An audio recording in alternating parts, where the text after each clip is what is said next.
Title: Evil's Place of Respite. In the sultry heart of Alabama, amidst the humid embrace of summer nights and the lingering scent of magnolias, I found myself drawn to a haven of secrets and shadows known as the Crimson Curtain. It was 1940 when I first crossed its threshold, a young woman with a pen and a hunger for stories, seeking employment in a place where the line between sin and spectacle blurred with each shimmy and each whispered promise. The burlesque house was a labyrinth of velvet drapes and flickering gaslights, where the air was thick with the heady perfume of tobacco smoke and cheap whiskey. The stage, a hallowed ground where dreams were woven and shattered nightly, bore witness to a procession of dancers whose lives intertwined like threads in a grand tapestry of lust and longing. Lily, a porcelain beauty with hair like spun silver and eyes the color of storm clouds, captured my attention from the start. Her dances were poetry in motion, each movement a delicate balance between grace and sorrow. She held the audience captive with every flick of her wrist, every arch of her back, yet behind her smile lurked shadows that whispered of a past too painful to share. Lily became more than just a dancer to me. She was a confidant, a mirror reflecting the dreams and disappointments of those who dared to enter the Crimson Curtain. Ruby followed, a firecracker of a woman, with laughter that echoed like crystal in the night air. Her red curls tumbled like flames around her face, masking bruises beneath her stockings that told tales of a life bound by chains of cruelty. But when she danced, she was free, a whirlwind of defiance and desire, casting off the shackles of her reality with each twirl and each teasing glance. Ruby's spirit was infectious, lighting up the dim corners of the burlesque house with her irrepressible energy. And then there were the patrons, a procession of lost souls seeking solace in the dim embrace of the Crimson Curtain. Some were fleeting faces, lost in the haze of absinthe and opium dreams, their presence a fleeting whisper against the backdrop of jazz and laughter. Others were regulars, their names etched into the fabric of the burlesque house like scars upon skin. There was Mr. Montgomery, a wealthy businessman with a penchant for fine whiskey and finer women, whose eyes followed Lily's every move with a hunger that bordered on obsession. And Mrs. Hawthorne, a widow whose quiet elegance belied a hunger for excitement that drew her back night after night, seeking solace in the music and the dance. Amidst this tableau of human desires and despairs, there came a night that etched itself into my memory like a brand upon flesh. It was a night when the air crackled with tension, when whispers of a stranger spread through the corridors like wildfire. A polished black car slid to a stop outside, its engine purring like a beast at rest. From its depths emerged a figure cloaked in shadows and mystery, tall and imposing, in a suit that bespoke of wealth beyond measure. His smile, though polished and practiced, did not reach his eyes. They were dark pools of ancient knowledge, windows to a world beyond mortal understanding.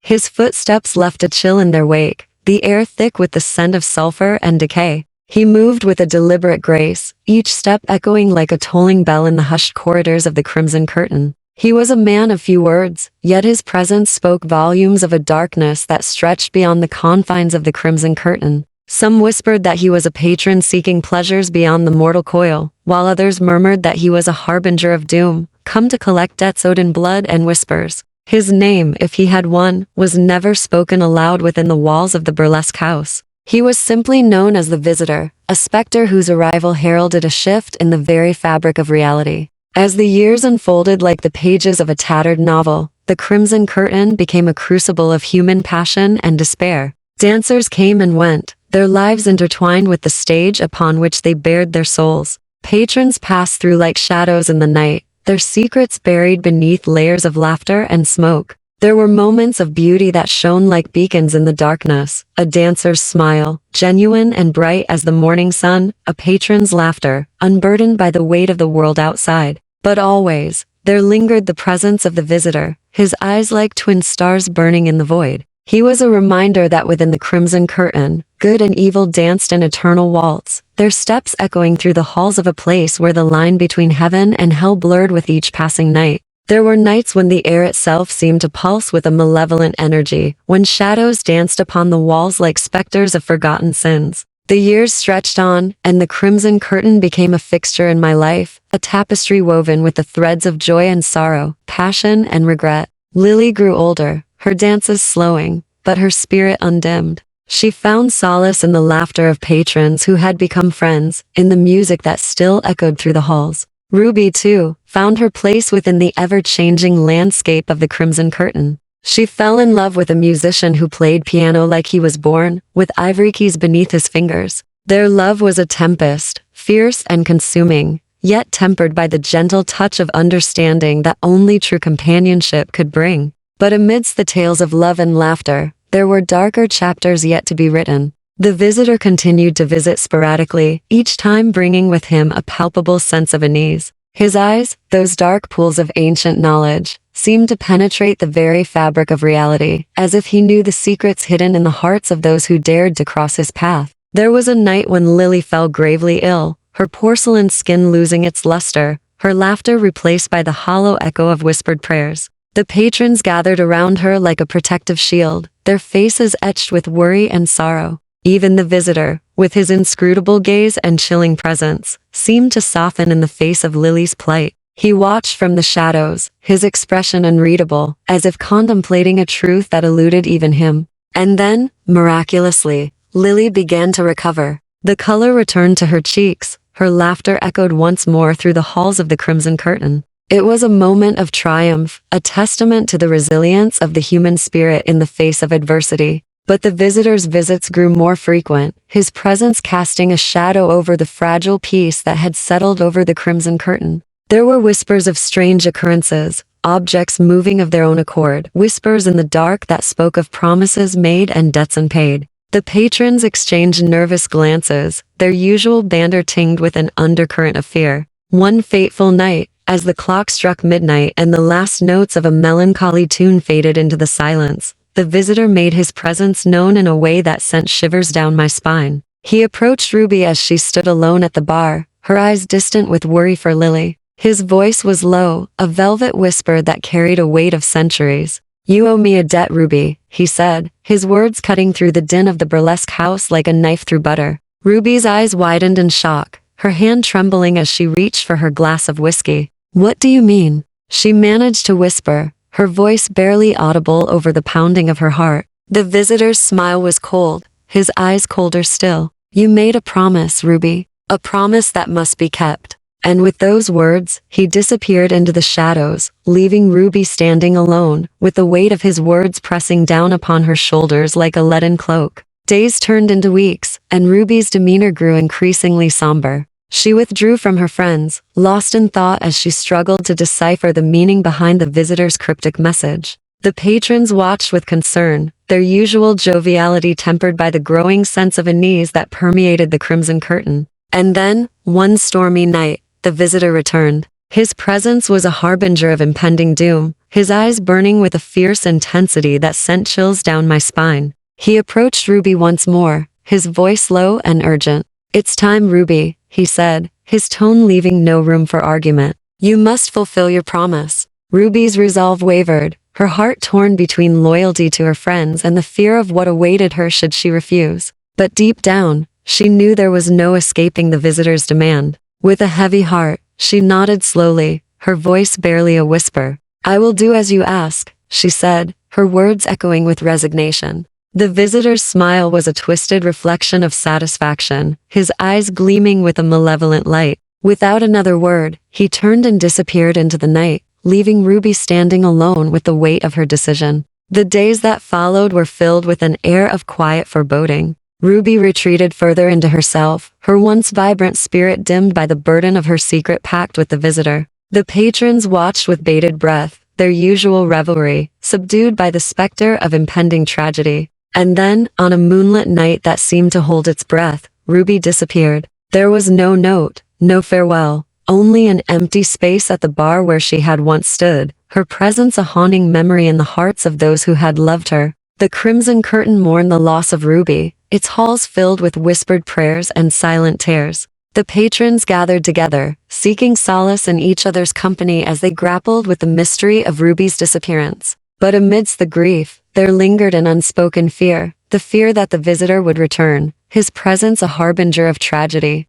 Days turned into weeks, and still there was no sign of Ruby. The stage seemed empty without her fiery presence, her absence casting a shadow over the burlesque house that refused to fade. Lily, ever the resilient soul, continued to dance despite the heaviness in her heart, her movements a testament to the strength that lay within. And then, one stormy night, the visitor returned. His arrival sent a ripple of fear through the patrons, their eyes darting nervously as they awaited his approach. He moved with a quiet purpose, his gaze fixed upon Lily with an intensity that made her blood run cold. "You've lost something precious, haven't you, Lily?" The visitor's voice was a low murmur, carrying with it the weight of ages. Lily's eyes widened in shock, her hand trembling as she clutched the edge of her dressing table. "Ruby," she whispered, her voice barely audible over the din of the burlesque house. The visitor's smile was a cold crescent moon in the darkness. "Yes, Ruby," he confirmed. "A debt unpaid, a promise broken." Lily took a step back, her heart pounding in her chest. "What do you want from me?" she asked, her voice trembling with a mixture of fear and defiance. The visitor's eyes bore into hers, their depths unfathomable. "You have a choice, Lily," he said, his words hanging in the air like a blade poised to strike. "A choice that will determine the fate of the Crimson Curtain." Lily's mind raced as she weighed her options. She had seen the toll that fulfilling the visitor's demands had taken on Ruby, the sorrow, the emptiness that had consumed her from within. But could she bear the guilt of refusing, of turning her back on a friend in need? The patrons watched in silence, their breath held as they awaited Lily's decision. They knew the stakes were high, that the future of the Crimson Curtain hung in the balance. With a heavy heart, Lily nodded slowly, her voice barely a whisper. "I will do as you ask," she said, her words a solemn vow. The visitor's smile widened, a triumph gleaming in his eyes. "Very well," he said, his voice a dark melody that sent shivers down Lily's spine. "Remember, Lily, choices have consequences." And with those words, he vanished into the shadows once more, leaving Lily standing alone in the silence of her dressing room. The days that followed were filled with a sense of quiet resignation. Lily continued to dance, her movements a testament to the sacrifice she had made for the sake of her friend. The patrons watched with bated breath, their hearts heavy with the knowledge that the Crimson Curtain would never be the same without Ruby's fiery spirit. But amidst the grief and uncertainty, there were moments of unexpected grace. Mrs. Hawthorne, the widow whose quiet elegance had graced the burlesque house for years, approached Lily one evening after her performance. Her eyes were filled with a mixture of sympathy and admiration as she placed a comforting hand on Lily's shoulder. "You did what you had to do, my dear," she said softly, her voice a soothing balm to Lily's troubled soul. "Sometimes sacrifices must be made for the greater good." Lily nodded, grateful for Mrs. Hawthorne's understanding. "I just hope Ruby finds peace," she whispered, her voice thick with emotion. Mrs. Hawthorne smiled gently. "She will in time," she assured Lily. "And until then, we must carry on in her honor." And so, life at the Crimson Curtain continued, albeit forever changed by the events that had transpired. The patrons returned, their laughter mingling with the strains of jazz and the soft rustle of velvet drapes. Lily danced with a renewed vigor, her movements infused with a quiet strength that spoke of the bonds that held the Crimson Curtain together. As for the visitor, he remained a spectral presence in the shadows, his visits sporadic, yet always tinged with an air of inevitability. He continued to watch over the Crimson Curtain, his eyes like twin stars burning in the darkness, a reminder that within the heart of every tale lies a truth waiting to be uncovered. And so, as I sit here now, an old woman, with memories etched upon my soul like tattoos of days long past, I cannot help but reflect on the journey that brought me to this moment. The Crimson Curtain taught me many things, about love and loss, sacrifice and redemption. It was a place where dreams were born and shattered, where the line between good and evil blurred like the edges of a half-remembered dream. But through it all, one thing remains clear. Within the heart of every tale lies a truth waiting to be uncovered, a truth that lingers like a ghost in the shadows of the Crimson Curtain.